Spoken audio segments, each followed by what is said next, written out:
వచ్చేసినాయా అందరికి శనార్థి శనార్థి చదువుదామా వార్తలు ముందుగా అవి చూడాలి కదా పెద్ద పెద్ద ముచ్చట్లు ఏ తలగానిగా బ్యాంకుకు బయలుదేరిన రాములమ్మ లంకె బిందలే బెటర్ అంటున్న మల్లన్న రాయల తెలంగాణ చేస్తున్న రాబందులు ఎల్లగొట్టేతందుకు తయారైతున్న రైతన్నలు ఇకారం తప్పి దుకాణం పెట్టిన అశోకం మాట మార్చి మళ్ళా తెలంగాణ జపం చింత చెట్టుకు సంత్రా పండ్లు ఇంతగా చూస్తున్న జనాల కండ్లు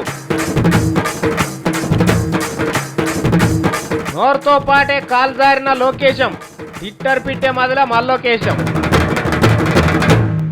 అమ్మా ఆకలి అవుతుందమ్మా 2 ముద్దలుంటే రాదమ్మా అని వాళ్ళ ఇంటికన్నా పోయి అడిగినమే అనుకో రెండు కుండ మీద పొయ్యి పెట్టిన కొడుక ఉడకంగానే జరంత వేస్తా అంటదా ఉడుకుడుకుది అందరేమో అది వెనకడి ముచ్చట ఇవాళ రేపు ఎవరన్నా అట్లా చేస్తున్నారా ఉడుకుది కాదు ఉంటే చలి చేస్తున్నారు లేకపోతే ఏపా మాకే ఇంకా వండుకోకపోతే ఇంకా నీకెడికెళ్ళి పెట్టానాయా అని కసిరిస్తారు same to same Congress party వాళ్ళు తెలంగాణ ముచ్చడం మీద ఇదే చేస్తున్నారు మా తెలంగాణ మాకేమంటే ఇగో ఉడకబెట్టి ఇంకా జరంత ఎక్కిస్తామంటున్నారట నమ్ముతారా ఎవరన్నా మీ ఇష్టం ఇది చూసినాక ఏమన్నా అనురాలని అనేది ఉంటే చూసిండ్రా ఏందో గమ్మత అనిపిస్తున్నట్టుంది ఈ లీడర్లకు పేపర్ వాళ్ళకు టీవీలకు తెలంగాణ ముచ్చడం మీద కొత్త జంగు తయారు చేయబోతున్నారు 10 జిల్లాలతో కూడిన తెలంగాణ కాదట అనంతపురం కర్నూలు జిల్లాలను కలిపి రాయల తెలంగాణ ఇస్తా అంటున్నారని చెప్పుకొస్తున్నారు ఈ ముచ్చటింటే ఇక ఎవ్వడి నోట్లేకేం నవ్వడు ఇచ్చేటోనికి లేకున్నా చెప్పేటోని కన్నా ఏమన్నా ఉండాలి కదా ఇప్పుడు 10 జిల్లాల తెలంగాణ కాకుండా రాయల తెలంగాణ ఇస్తారే అనుకో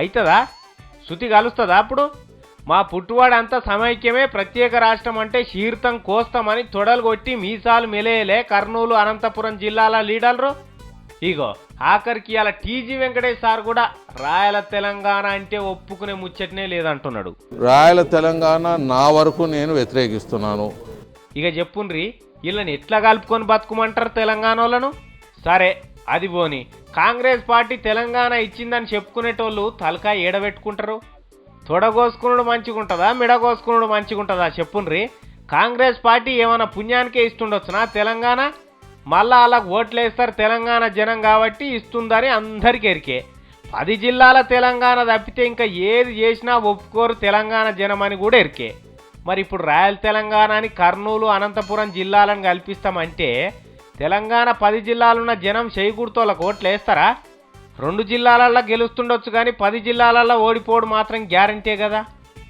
చెయ్యకున్న ఏలును తీసుకుపోయి కంట్లో ఓడుచుకునే పని చేస్తారా కాంగ్రెస్ పార్టీ వాళ్ళు సరే చేసిండ్రే అనుకో టీఆర్ఎస్ వాళ్ళు ఊకుంటారా పువ్వుగుడితోళ్ళు మద్దతు ఇస్తారా మొన్ననే సురవరం సుధాకర్ రెడ్డి సార్ కూడా చెప్పే 10 జిల్లాల తెలంగాణ ఇయ్యాలే లేకపోతే కుదరదని మరి ఎవడు పుట్టిస్తుండొచ్చు ఈ రాయల తెలంగాణ ముచ్చట పబ్లిక్ను పరిశాన్ చేస్తేందుకు కాకపోతే ఏమన్నా లాభం ఉన్నదా దీంతోని కోట్ల విజయభాస్కర్ రెడ్డి సార్ కొడుకు కోరిక మేరకు రాయల తెలంగాణ ఇచ్చేది ఉంటే మరి 4 కోట్ల తెలంగాణ జనం సంగతి ఏంది ఇంతమంది కంటే కోట్ల సూర్యప్రకాష్ రెడ్డి గారే గొప్ప మనిషా సరే హరిహర బ్రహ్మాదులను ఒప్పించైనా రాయల తెలంగాణ ఇచ్చిండ్రే అనుకో 10 జిల్లాల తెలంగాణతోని ఎట్లా బతుకుతారో వాళ్ళు డామినేషన్ అంతా తెలంగాణదే అవుతుంది మరేదన్నా మంచి చెడు చేసేది ఉంటే వాళ్ళ నీడనెగలనిస్తారు కాబట్టి ఇవన్నీ మొగుల మీద మబ్బులు చూసి కుండలల్లో నీళ్ళు ఒలకబోసుకునే ముచ్చట్లే అయ్యేది కాదు పొయ్యేది కాదు అంటున్నారు ఫుల్ క్లారిటీతోనున్న జనం ఊళ్ళే ఒక మనిషి చచ్చిపోతేనే ఎంతో బాధపడతాం 2-3 రోజులకోసారి అట్లా పోయి మందలిస్తాం అయ్యో ఎట్లా చచ్చిపోయారు ఏం కథ అని అరుచుకుంటాం కదా గాసొంటిది ఒక్కరు కాదు 2 కాదు 45 మంది చచ్చిపోయినా వాళ్ళని వల్కరిచ్చిన వాళ్ళు లేడు వాళ్ళ ఇళ్ళల్లో పోయి మందలు ఇచ్చిన వాళ్ళు లేడు అయ్యో ఇక వాటని 10 రూపాయలు సాయం చేసినోడు కూడా లేడు వాళ్ళ ఉసురు ఉత్తగానే పోతుండొచ్చునా తలిగి తీరుతుంది ఎవరికన్నా మొన్న నడుమ మహబూబ్ నగర్లో బస్సు తగలబడిపోయి పాపం 45 మంది దాకా చచ్చిపోయాయి కదా అదయ్యి 1 నెల రోజులు అయ్యింది ఇయాలటికి ఆనాడు అందరు వచ్చి చూసిపోయి ఏమన్నారు దీనికి కారణమైన వాళ్ళని కఠినంగా శిక్షిస్తాము ఇంకెన్నడన్నా గీసుంటిదేమన్నా అయితే మా తలకాయలు నరికేయుండ్రి సంపేయుండ్రి ఇక మీకు తక్షణ సహాయం కింద గిన్ని పైసలు ఇస్తాము నష్టపరిహారం కింద ఇగో గిన్ని లక్షలు ఇస్తామని చెప్పి పోతురు కదా టీవీలలో మన అందరం కూడా చూసినాం కదా అప్పుడు చెప్పి పోయిన ముచ్చటనే ఆఖరిదట ఇక అప్పటి సంది వాళ్ళు ఓళ్ళని మళ్ళా పట్టించుకున్న నాదుడే లేడంట ఇస్తామన్న పైసల ముచ్చట దేవుడేరుగు కనీసం వీళ్ళని పల్కరియనికి కూడా ఎవ్వరు రాలేరట ఇక చూసి బస్సు ప్రమాదంలో చచ్చిపోయిన వాళ్ళు ఇంట్లో వాళ్ళందరూ ఇగో ఇట్లా బొత్స సారోళ్ళ ఇంటి ముంగటికి వచ్చిర్రు. వాళ్ళ గోస చెప్తే ఒడిసేది కాదు. దెబ్బ మీద కారం పెట్టినట్టు ఈ సర్కారోళ్ళు ఒక్కలే కాదు, ఏ పార్టోళ్ళు కూడా వీళ్ళ దిక్కు నిలబడతలేరని వాళ్ళకి ఇక కోపం ఆగలేదు పాపం. ఇక వాళ్ళ బాధ మేం కాదు గాని ఈమెనే చెప్తుంది ఇనుండ్రి. రేపు మీకు కూడా జరుగుతుంది, వాళ్ళ కొడుకులు కూడా చేస్తారు రేపు. ఇలానే మేమే ఇస్తాం వాళ్ళ కాంపెన్సేషన్, వాళ్ళకి ఎంత కావాలన్నా మేమే ఇస్తాం. ఆ బస్సులో వాళ్ళ పిల్లలు వేసి తగలబెట్టమని చెప్పండి. సిగ్గు లేక తిరుగుతున్నారు వాళ్ళు. కరెక్ట్ చెప్పినావమ్మా. అగో ఆ అన్న కూడా ఏమో మాట్లాడతాడట. సిగ్గుందా ప్రభుత్వానికి అడుగుతున్నాను. నీ బాంచన్ వాళ్ళకేడుందన్నా సిగ్గుశరము. వాళ్ళ పోరలు ఇట్లా బస్సులల్లా తిరగరు కదన్నా, తిరిగితే వాళ్ళకు కూడా తెలుస్తుండే. దీనికి సంబంధించిన వాళ్ళని 45 మంది ప్రాణాలు తీసిన వాళ్ళని అరెస్ట్ చేయాలి, ఉరి తీయాలని కోరుతున్నాం మేము. నిజం చెప్పినావన్నా. ఇక చూడుర్రి, అదయ్యి నెల రోజుల కంటే ఎక్కువనే అయ్యింది. కానీ వీళ్ళని ఎట్లున్నారు ఏం చేస్తున్నారు అని అరుచుకుపోయేటందుకు ఏ లీడరు రాలేడు. గింత పాపం ఉంటదా ఏంటన్నా? అరే ఒక్కరు కాదు ఇద్దరు కాదు, గంతమంది పానాలు పోయినా ఈ సర్కారోళ్ళు ఇంకా కదులుతలేరంటే వీళ్ళను మనుషులనాలనా లీడర్లనాలనా? రాజకీయ పార్టీలోళ్ళు ఏం చెప్పుక తిరుగుతారు? మా పార్టీలకు అవినీతి అనే మచ్చ లేదు, మా పార్టీ పుణ్యమైనది, మా పార్టీ తేనె తెడ్డు మన్ను మశాడమని ఇక వాళ్ళ పార్టీ గురించి కిలోమీటర్ పొడుగు దూరంలో ఉన్న ముచ్చట్లు చెప్పుకుంటారు కదా. మన ట్విట్టర్ పిట్టా అదే చంద్రబాబు సార్ కొడుకు చూడు నీ బాంచన్, ఆయన పార్టీని ఆయన తిట్టుకున్నాడా మెచ్చుకున్నాడా జరైరి చూస్తారు. బాబ్ షారానా బేటా ఆటానా అనే మాట ఇన్నర్ కానీ ఎన్నడన్నా చూసిండ్రా? ఆ మాటకు సరిగ్గా సరిపోయేటోళ్ళు ఉన్నారు మనతాన కూడా. అదే మన చంద్రాలు సారు పుత్రముత్యం లోకేష్ సారు అలియాస్ ట్విట్టర్ పిట్టే. అయ్యే చంద్రబాబు సార్కి ఏమైందో నిన్నీయాల ఆగమాగం చేస్తున్నాడు, అరుచుకుందామనుకునే వర్కాల కొడుకు లోకేశం ఇంకో హౌలేశం వేసిండు. తండ్రి తర్వాత పార్టీ పగ్గాలు చేతుల పట్టి తండ్రి కంటే గొప్పగా పార్టీని పరిపాలించి తమ్ముళ్ళకు సరైన అన్నయ్య అనిపించుకోవాల్సిన మనిషి. అయ్యా రిటైర్ అయినాక ఆ పోస్టు కొడుకుదే అని లోకానికి తెలుసు, లోకేశానికి తెలుసు. 5-6 ఏళ్ల సంధి తెలుగుదేశం బిజినెస్ స్కూల్లో పెదబాల శిక్ష చదువుతున్న లోకేశం ఇప్పటికే రాజకీయంలో పట్టభద్రుడు అయ్యేది ఉండే. కానీ ఏమైందో చూడుండ్రి. ఎలాంటి అవినీతి, బంధుప్రీతి, మత పిచ్చి, కుల పిచ్చి పార్టీ రాష్ట్రంలో ఏదైనా ఉందంటే అది తెలుగుదేశం పార్టీ. అవునా కదా?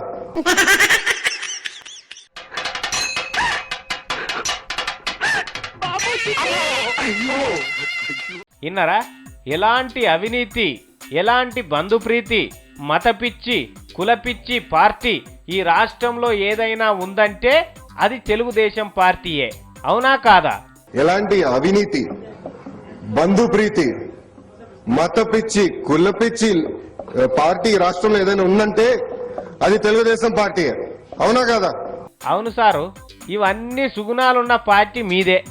మీ నాయన నడుపుతున్న పార్టీకే అసొంటి మరకలున్నాయి. బయటి పార్టీ వాళ్ళ దాంట్లో మీ దాంట్లో ఉన్న అవినీతి, బంధుప్రీతి, కులపిచ్చి లేదు సారు.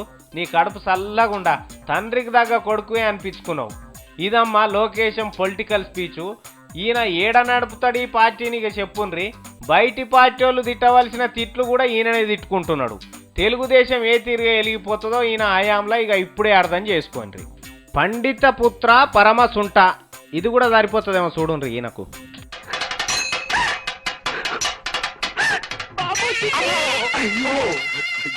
ఏలిన నాటి శని ఎన్నడికి పోదని మన పెద్ద మనుషులు ఒక్కొక్క పారి చెప్తుంటారు. ఏహే అది ఉత్తముచ్చటనే, గట్లెందుకు వస్తుంది శని అనుకుంటారు. కానీ మన ప్రియతమ ముఖ్యమంత్రి వర్యులు శ్రీ నల్లారి కిరణ్ కుమార్ రెడ్డి సారు కొలువు మీదకి ఎక్కినాక ఆయన పడుతున్న పాటలు చేస్తున్న పనులు చూస్తుంటే నిజంగానే ఏలినాటి శని ఏడికి పోదు వెంటనే వస్తుందని అనిపిస్తున్నది నాకు కూడా. ఇలా కథ ఏందో అర్థమైతలేదు వా. నల్లారి కిరణ్ కుమార్ రెడ్డి సారు అసెంబ్లీలో ఏం చెప్పిండు? తెలంగాణకు ₹1 కూడా ఇయ్య, ఏం చేసుకుంటారో చేసుకోపోయినరు అనిలే.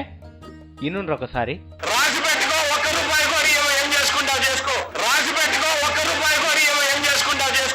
ఇన్నారు కదా, ఇది జరిసేపు మనసులో పెట్టుకోండి. ఇక నెల్లూరు జిల్లాకు నీళ్లు పోకుండా చేస్తేందుకు 4,300 కోట్ల రూపాయలు చిత్తూరుకి ఎత్తుకపోయిండు కదా ప్రాజెక్టు కోసం. అప్పుడు ఇగో ఈయన ఏం మాట్లాడిండో ఇది కూడా ఈనుండ్రి. కండలేరు మీద పెత్తనం చిత్తూరు జిల్లా తీసుకోవాలని ప్రయత్నం చేస్తున్నారు. శాశ్వతంగా నెల్లూరు జిల్లా రైతులు సాగునీరు, తాగునీరు ప్రయోజనాలను తాకట్టు పెట్టడానికి ప్రయత్నం చేస్తున్నారు. నిరంకుశంగా ప్రవర్తన చేస్తున్నారు. ఉరిమిండు కదా వానల కూడా. మరి నెల్లూరు జిల్లా రైతుల నోట్లే మన్ను పోస్తే ఈయన కొట్లాడతాడా, 4 మాటలు తిట్టి ఊకుంటాడా? రైతుల మీద నిజంగా ప్రేమున్న మనిషి అయితే కొట్లాడాలి, కానీ సారే తడిబట్టలు వేసుకొని ఊకున్నాడు చూడు. అదే హరీష్ రావు సారు తెలంగాణ మనిషి, ముఖ్యమంత్రి చేసింది ముమ్మాటికి మోసమే. రైతులు ఏ ప్రాంతంలో ఉన్నా రైతులే అని హైకోర్టులకు వేసేసిండు, లొల్లి చేస్తున్నాడు. మరి నెల్లూరు జిల్లా రైతుల గురించి కూడా హరీష్ రావే కొట్లాడాలి, సోమిరెడ్డి గారు మాత్రం సప్పుడు చేయరు. ఎందుకంటే తెలుగు తమ్ముళ్ళు నెల్లూరులో ఉన్నారు, చిత్తూరులో ఉన్నారు, అలా మనసు నొచ్చుకుంటుంది కాబట్టి. ఇలా కథ ఇట్లుంటే ఇక ఇవాళ ఇంకో ఏషం వేసిండు మన ముఖ్యమంత్రి నల్లారి కిరణ్ కుమార్ రెడ్డి సారు. ఆ ముచ్చట కూడా చెప్తాడు హరీష్ అన్న. ఏందన్నా? మా వివేక్ ఎంపీ గారు తెలంగాణ కోసం పోరాడుతుండను, అన్యాయాలను ప్రశ్నిస్తుండని ఆయన మీద కక్ష సాధింపు చేయడానికి మాత్రం టైం ఉన్నది. ఇలా విశాఖ ఇండస్ట్రీస్ ను క్లోజర్ చేయమని చెప్పి ఆర్డర్ ఇచ్చేసిండు ముఖ్యమంత్రి గారు. ముఖ్యమంత్రి గారు ఒత్తిడి మీద విశాఖ ఇండస్ట్రీస్ కు క్లోజర్ నోటీస్ ఇచ్చారు. చూసిన రావుల్లా ఎవరన్నా ఈయన భాగవతం అంతా బయట పెడితే అలా నాగమాగం చేయాలని చూస్తున్నాడట. ఈ ముఖ్యమంత్రికి ఎట్లా వస్తుండొచ్చు మీరే చెప్పుండ్రి.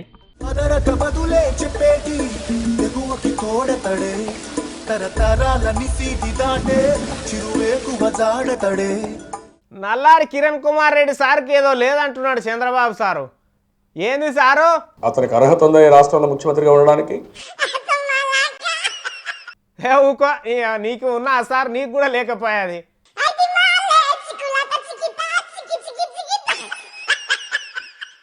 ఊకో, ఎవడన్నా అవుతాడు, బంద్ చెయ్యి. ఇక ఇలా వారం ఎరికే కదా మీకు, ఇక వార్తలు చదివేది నేను. ఇక మా రామలమ్మ కూడా గిట్టనే అన్నది, మళ్ళా నువ్వు వార్తలు చదువుతావు కదా జర ఇవాళ మరి నాకు పని ఉంది, ఆ పనులు చేసుకొని వస్తా అని చెప్పి పోయింది. ఆ బచ్చ అంటున్నా రచ్చరామలమ్మ మరి ఏ పని మీద పోయిందో ఏ మేలుగా పెడుతుందో చూద్దాం మనం కూడా.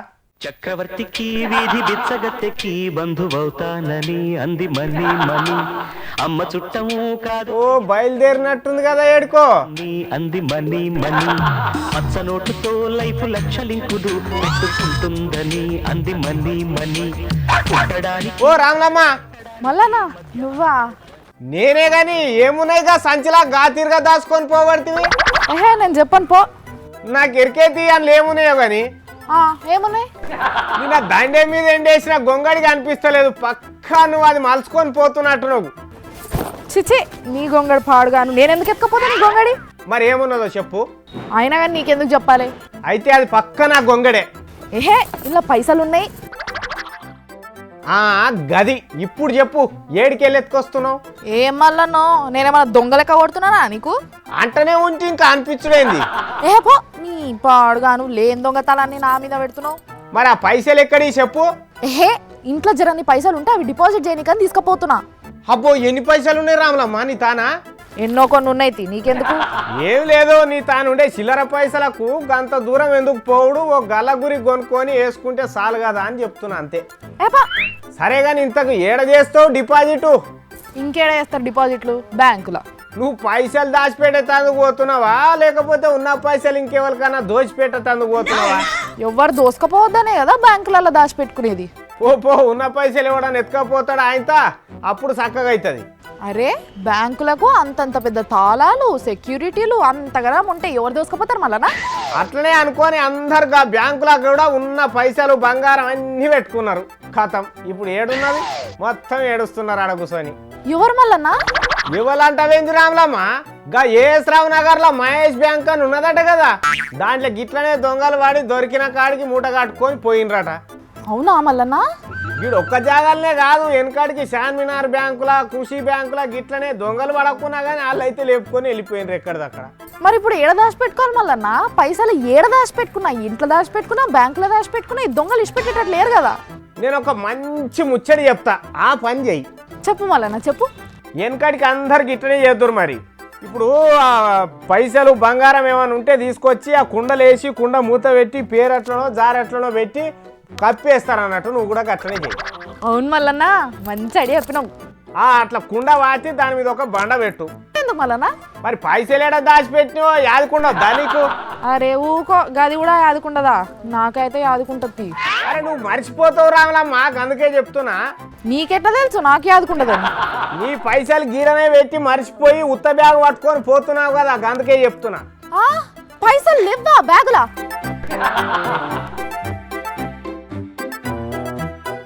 నువ్వు ఎంత ఎంకులా అనే ఉండే ఆడ, నువ్వే నిన్న పైసల బ్యాగ్ ఆఫీసులో మర్చిపోయి నా పాముల బ్యాగ్ సంకకేసుకొని పోతున్నావు. పాములా?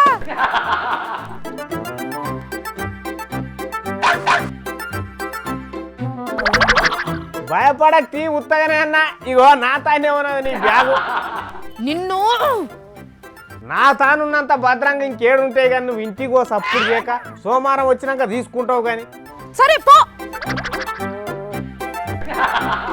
ఇక ఇట్లా మోపోయింది మా రామలమ్మ తెలివి. బుద్ధునికి బోధి చెట్టు కింద తెలివి వచ్చినట్టు మన తెలుగు తల్లి చినరాజా వారు అశోకం బాబుకు అనంతపురం పోయినాక బుద్ధి వచ్చింది. మొన్న మాట్లాడిన మాటలకు తిట్టిన తిట్లకు ఇవాళ మాట్లాడుతున్న మాటలకు బొచ్చడు తేడా కనబడుతున్నది. మాట్లాడదాం సార్తో ఎట్టెట్లా మారిపోయిండో. అయ్యా నమస్తే అశోకం సారు.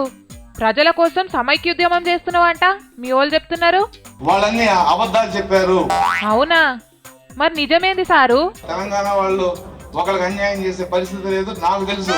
అయ్యో, అప్పుడేమో ద్రోహులు దద్దమ్మలు అంటివి, ఎప్పుడు మారిపోయినావు సార్? మనుషులకు ద్రోహం చేసే పరిస్థితి మాత్రం తెలంగాణ లేదు. కానీ ఇన్ని రోజులల్లా ఒక్క నిజం చెప్పినావు సార్. తెలంగాణ ఉద్యమం ఎట్లుంటది సారు? ఎక్కడ హింస ఉండదు, కానీ దాని ఎఫెక్ట్ మట్టికి ఢిల్లీ వరకు ఢిల్లీ షేక్ ఏదైతే ఉంటుంది. మరి అప్పుడు హైదరాబాద్ లో భద్రత లేదు, అది లేదు, ఇది లేదని ఎందుకు అబద్ధం చెప్పినావు అశోకం? ఇవాళ మనం ఎన్నుకున్న రాజకీయ నాయకులు పూర్తిగా వెదలో పట్టే. అయ్యో, సీమాంధ్ర లీడర్లను ఎదవాలంటే ఎట్లా సార్? తప్పు, అట్లా అనొద్దు. నేను వీళ్ళ వెదవలోనే పదానికి వెనక తీసిన సమస్య లేదు. ఎందుకు సార్ అంత కఠిన నిర్ణయం తీసుకున్నావు? ఇటువంటి నాయకులు ఎన్నుకున్నందుకు మనం సిగ్గుపడాలి తప్ప. తర్వాత పడదు గాని సార్, మీ ఎదవలను నమ్మినప్పుడు మీకేమనిపించింది? దాదాపు ఈ రాష్ట్రం విడిపోతే నమ్మకం మాకుంది. పాపం అందరు లీడర్లు కలిసి నిన్నే ఎదవని చేసిరట కదా సార్? మీ అందరు పేపర్ చదివి ఉంటారు. ఇగవో ఇన్ని రోజులకు కళ్ళు తెరిచినావు, చూసిర్రా అశోకం వేసిన తిర్రేషం ఇది. జై తెలంగాణ అంటే మొన్నటిదాకా ఒక్క తెలంగాణ కాంగ్రెస్ లీడర్ అన్న జై జై తెలంగాణ అన్నడా? ఇటు అంటుంటే ఆడికెళ్ళి ఉరికిండ్రు, ఇది ఎక్కడి పంచేదరోని. ఇక ఇవాళ ఎట్లా మాట్లాడుతున్నారు ఒక్కొక్క తెలంగాణ లీడరు.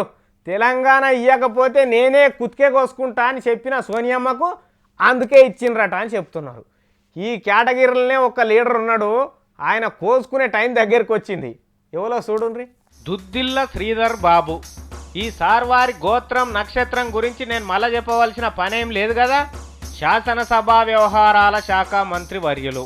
అసెంబ్లీలకెళ్ళి ఎవరినన్నా బయటకు ఎత్తేయాలన్నా లోపలికి నిలవాలన్నా స్పీకర్ సార్ సాయంతో పనిచేస్తుంటాడు. తెలంగాణకు వీర విధేయుడు. అవసరమైతే తెలంగాణ తల్లి కోసం ఉరికంబం ఎక్కుతందుకు కూడా తయారున్న మనిషి. తెలంగాణ తప్పితే ఇంకో దాని గురించి ఆలోచన చేయని పరమభక్తుడు. ఇసొంటి మనిషి కదా.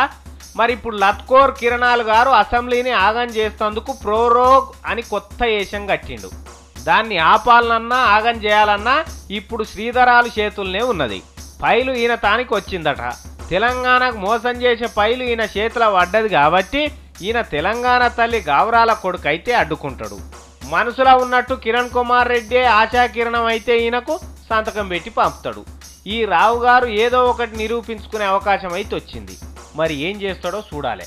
మన లీడర్లు దేశాన్ని పైకి తీసుకొస్తా అని చెప్తుంటే అర్థం కాక ఊకున్నాం. కానీ మన దేశ నేతలు దేశాన్ని కాదు వెనకట మూలకు పడ్డ ముచ్చట్లను మాత్రం బయటికి తెస్తున్నారు.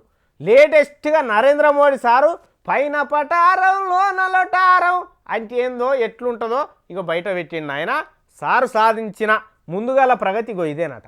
సెల్ ఫోన్ల మీద మోడీ పేరే, అంగీల మీద మోడీ పేరే, బనియన్లు ఆయన పేరు మీదనే, ఆఖరికి ఛాయ్ దుకాన్లు కూడా ఆయన పేరు మీదనే. ఏడ చూసినా మోడీ మోడీ మోడీ.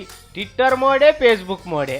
అందుగలడు ఇందు లేడని సందేహం వలదు, చక్రి ఎందెందు వెతికినా అందేగలడు అన్నట్టు మొత్తం నమో నరేంద్ర మోడీ అన్నారు కొంతమంది. అరే ఇదెక్కడి కథరో, ఇన్నేళ్ల సంధి బతుకుతున్నాం కానీ ఇటువంటి ప్రచారం ఎన్నడు చూడకపోతామని ఆయనతో కొంతమంది రుమాల నడుముకు చుట్టిండ్రట అస్సలు కథ అరుచుకునే తందుకు. పువ్వు గుర్తోలు చెప్పిన ముచ్చట్ల శారణమందం నిజం కూడా లేదట. ట్విట్టర్లు, ఫేస్బుక్లు వీటిలో నరేంద్ర మోడీకి దొరుకుతున్న ఉద్యర ప్రచారం అంతా ఉత్తదేనని బయట పెట్టిండ్రట. అయితే మోడీని ఇంతమంది ఎట్లా ఫాలో అవుతున్నారో అరుచుకునే తందుకు కోబ్రా పోస్ట్ అనే కంప్యూటర్ టీవోలు రంగములకు దిగిండ్రట. ఏడికెళ్ళి వస్తున్నారు ఏం కథ అని ఇంత ఇంత ఇంత ఎవరు నకిలీ పోస్టులు పెడుతున్నారు, దీని వెనక ఎవరున్నారు అని పెన్ను కెమెరాలు పెట్టుకొని చూసిండ్రట. మేమే చేస్తాం అసొంటి పైసలు ఇస్తే మోడీనేంది హైదరాబాద్ మోరీని కూడా హైలైట్ చేస్తాం, కంపెనీలు దివాలా తీయాలన్నా పైకి దేవాలన్నా మొత్తం మా చేతుల్లోనే ఉంటుంది, దొంగ అకౌంట్లు పెట్టి ఫాలో అవుతుంటామని చెప్పిండ్రట. ఇట్లా దొంగ పని చేసేటోళ్ళు కూడా జరంత మంది లేరు సుమా, 24 కంపెనీలే ఉన్నాయట. ఇలా పని అంతా మందిని బదనాం చేసుడు, కావాల్సిన వాళ్ళని మెచ్చుకునుడేనట. కానీ పువ్వు గుర్తోలు ఈ పని చేసుకుంటా ఏం మాటలు చెప్పిండ్రమ్మా. సారు కనిపించే దేవుడు గడ్డమున్న రాముడు అని చెప్పుకో తిరిగిర్రు. మోడీది మొదటి మోసం గిదేనని బయట పెట్టిండ్రు నయ్యం. ఇంకా లేని గొప్పలు చెప్పుకొని ఎందుకు సారు గిట్లా ముందలవాడి ఉరుకుడు మూతి పనులు రాలగొట్టుకున్నట్టే గిదే కావచ్చు సారు. గోలుమాలు గోలుమాలు గోవిందా, మోసం జరగని చోటుందా. తెలంగాణ కోకిలమ్మ మళ్ళా కూసింది ఇన్నారులో. అగో కూసిందని పాంపాడిగా చూపిస్తున్నా అనుకుంటురా, కోకిలగా ఎక్కింది ఇసమే. ఇప్పుడు చూడండి ఒకసారి. భద్రాచలం నియోజకవర్గాన్ని అటు తీసుకెళ్లాలనే ఆలోచన విధానాన్ని నేను పూర్తిగా వ్యతిరేకిస్తున్నాను. ఛత్తీస్గఢ్ ప్రభుత్వాలు నాకు చెప్పడం కూడా జరిగింది, మొదట తెలుగు స్పీకింగ్ వాళ్ళందరూ వచ్చారు, మీ జిల్లా నుంచే వచ్చారనేది. None of us are anti terrorism experts. ఎవడో అనామకు డీజీ స్టేట్మెంట్ ఇస్తుంటే నమ్ముతారు. అయితే డీజీ చెప్పింది మీరు పట్టించుకుంటారు, కానీ ఒక ముఖ్యమంత్రి చెప్పింది పట్టించుకోరు. Naxalism is a serious issue. నీకు దండం ఎట్లా పెట్టానో అర్థమవుతలేదు రేణుక తల్లి, దండం తల్లి. నీకు కూడా పోరడు బక్కగా అయింది అనుకో, చూసి ఏమంటారు, ఏమైందిరా ఈ పోరానికి ఇవ్వడానికి చేతబడి చేసిండా ఏం రా అని అనుకుంటారు. ఇక జర చదువుకున్నాడు సూటు బూట్ వేసుకున్నాడు ఏమంటాడు, ఇక మంత్రాలు ఎక్కడిరా నాయన మీరు ఇక పిచ్చి జనం అంటాడు. ఎందుకంటే వాడు నమ్మడు. మంత్రాలకు చింతకాయలు రాలుతాయా అని కూడా అంటాడు. మంత్రాలకు చింతకాయలు రాలుతాయో రాలేయో తెలియదు, కానీ చింత చెట్లకు మాత్రం సంత్రాలు కాస్తున్నాయి హైదరాబాద్లో. ఏడ ఏం కథ అనేది చూడండి. మంత్రాలకు చింతకాయలు కాసుడు కాదు, చింత చెట్టుకు సంత్రాలు కాస్తున్నాయి. మీరు ఎప్పుడన్నా చూసిర్రా? మేం చూపిస్తాం. ఇగో ఇదే ఆ సంత్రాలు కాసే చింత చెట్టు. అరే చింత చెట్టుకు సంత్రాలు కాసుడేంది ఇచ్చంతరం కాకపోతే? ఏమో మరి హైబ్రిడ్ లాసుంటి కూడా వండిస్తున్నారు కావచ్చు అని అనుకుంటే ఉత్తముచ్చటనే అవుతుంది. ఇది చింతకాయలు కాసే చింత చెట్టే, మరి సంత్రాలు ఎట్లా కాసినాయి అని అనుమాన పడుతున్నారు కదా. అవి కాసినాయి కాదు, కట్టినాయి. మరి ఎందుకు అట్లా కట్టిరో వీళ్ళనే అడుగుదాం. संतरे का सीजन है, इसलिए हम लोग पब्लिक को क्या शो आना बोल के, हम लोग मालूम होना बोल के इस तरह झाड़ को लटका कारोबार बढ़ना हमारा बिजनेस बोल के. ఇన్నారా? ఇట్లా జనాలు ఏందిరా ఇది కొత్తగా ఉన్నది అని వీడి దిక్కు చూడాలని ఇట్లా ఆలోచన చేసిర్రట. ఇక ఎట్లనో కొత్తగా ఉన్నదని చూద్దామని దగ్గరకు వస్తారు. పనిలే పని 4 సంత్రపళ్ళు కూడా కొనుక్కోపోతారని వీళ్ళ ప్లాన్ అన్నట్టు. మంచిగున్నది కదా మంత్రాల సంత్రా చెట్టు కథ.